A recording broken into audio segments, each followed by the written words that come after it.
ఈ వీడియోలో లీప్ యాప్లో అన్ని పాఠశాలల వారు మన పాఠశాలకి సంబంధించిన మనబడి నాడు నేడు అకౌంట్ వివరాలను కానీ, అదేవిధంగా పిఎం శ్రీ కానీ, ఎస్ఎంసి కానీ, క్లస్టర్ స్కూల్ అకౌంట్ కానీ, సమగ్ర శిక్ష సంబంధించి ఎస్ఎన్ఏ అంటే పిఎఫ్ఎంఎస్, అదేవిధంగా డోనార్కి సంబంధించి ఇంకేమైనా సరే బ్యాంక్ అకౌంట్స్ ఏమైనా ఉన్నట్లయితే మన పాఠశాలకు సంబంధించి ఉన్న అన్ని రకాల బ్యాంక్ డీటెయిల్స్ని మనం ఈ లీప్ యాప్లో కంపల్సరీగా అప్డేట్ చేయాలి.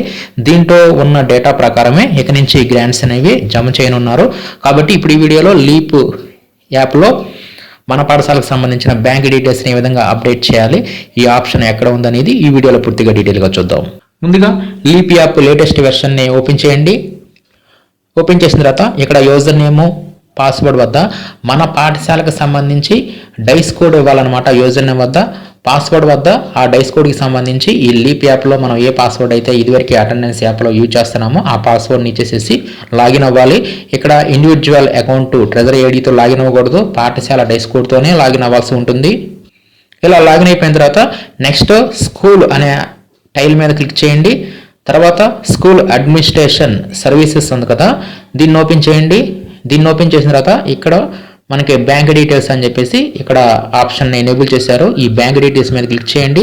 స్టార్టింగ్లో బ్యాంక్ వివరాలు ఏమీ ఉండవు కాబట్టి ఈ విధంగా నో డేటా ఫౌండ్ అని చెప్పి వస్తుంది. తర్వాత మీరు బ్యాంక్ వివరాలను యాడ్ చేశారనుకోండి, అవన్నీ ఇక్కడ మీకు కనిపిస్తాయి.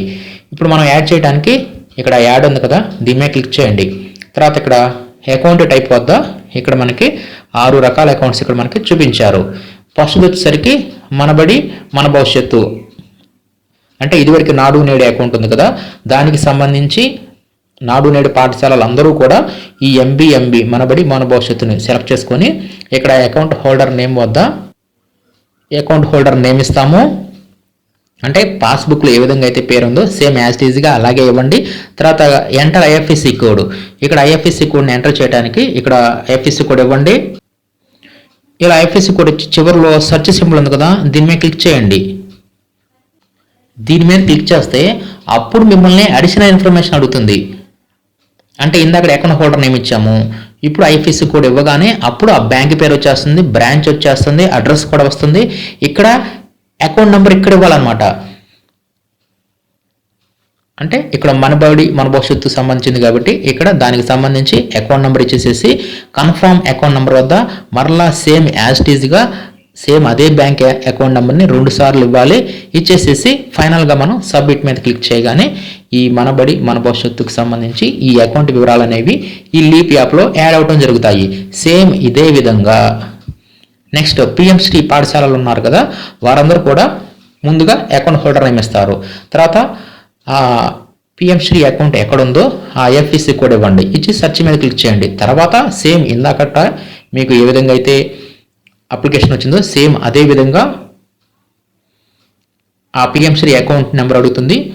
కన్ఫర్మ్ అకౌంట్ నెంబర్ వద్ద కూడా సేమ్ అలాగే ఇచ్చేసేసి సబ్మిట్ మీద క్లిక్ చేస్తే ఈ పిఎం శ్రీకి సంబంధించి ఈ బ్యాంక్ వివరాలు అనేవి లీప్ యాప్లో అప్డేట్ అవుతాయి. అదేవిధంగా ఎస్ఎంసి, ఇదివరకు మనకి ఎస్ఎంసికి సంబంధించి బ్యాంక్ వివరాలు ఉన్నాయి కదా, వాటిని కూడా సేమ్ ఇదే విధంగా అకౌంట్ హోల్డర్ నేమ్ ఇస్తాము, ఐఎఫ్ఎస్సి కోడ్ ఇస్తాము. ఇచ్చి సెర్చ్ చేయగానే ఇక్కడ మనకి account number, confirm account number అడుగుతుంది. ఇచ్చేసి సబ్మిట్ మీద క్లిక్ చేస్తాము, ఈ వివరాలు కూడా సబ్మిట్ అవుతాయి. అదేవిధంగా క్లస్టర్ స్కూల్ అకౌంట్, ఈ క్లస్టర్ స్కూల్ అకౌంట్కి కూడా సేమ్ ఆ బ్యాంక్ వివరాలని సేమ్ ఇదే ప్రాసెస్లో మనం అప్డేట్ చేస్తాము. అదేవిధంగా సమగ్ర ఎస్ఎన్ఏ అంటే మనకి పిఎఫ్ఎంఎస్ ఎస్ఎన్ఏ అకౌంట్ అంటాము, దానికి సంబంధించి కూడా మనం ఆ ఎఫ్ఎస్సి కోడ్ ఇచ్చేసేసి ఆ బ్యాంక్ అకౌంట్ నెంబర్లని ఈ విధంగా ఇచ్చేసేసి సబ్మిట్ చేస్తాము. మన పాఠశాలకు సంబంధించి ఎవరైనా డొనేషన్స్ చేస్తుంటే ఆ డోనర్ అకౌంట్ని మనం మెయింటైన్ చేస్తుంటే అప్పుడు దానికి సంబంధించి కూడా ఈ విధంగా మనం బ్యాంక్ అకౌంట్ నెంబరు, ఈ ఐఎఫ్ఎస్సి కోడ్, అకౌంట్ హోల్డర్ నేము, ఈ వివరాలన్నీ ఇచ్చేసేసి ఈ విధంగా మనం లీప్ యాప్లో యాడ్ చేస్తాము. ఇలా యాడ్ చేసిన తర్వాత మరలా మీరు బ్యాంక్ డీటెయిల్స్ మీద క్లిక్ చేస్తే ఆ యాడ్ చేసినవన్నీ కూడా మీకు కనిపించడం జరుగుతాయి. కాబట్టి ఈ విధంగా కంపల్సరీగా అన్ని పాఠశాలల వారు ఈ లీప్ యాప్లో మన పాఠశాలకు సంబంధించిన అన్ని రకాల బ్యాంక్ డీటెయిల్స్ని ఈ విధంగా అప్డేట్ అనేది చేయాల్సి ఉంటుంది.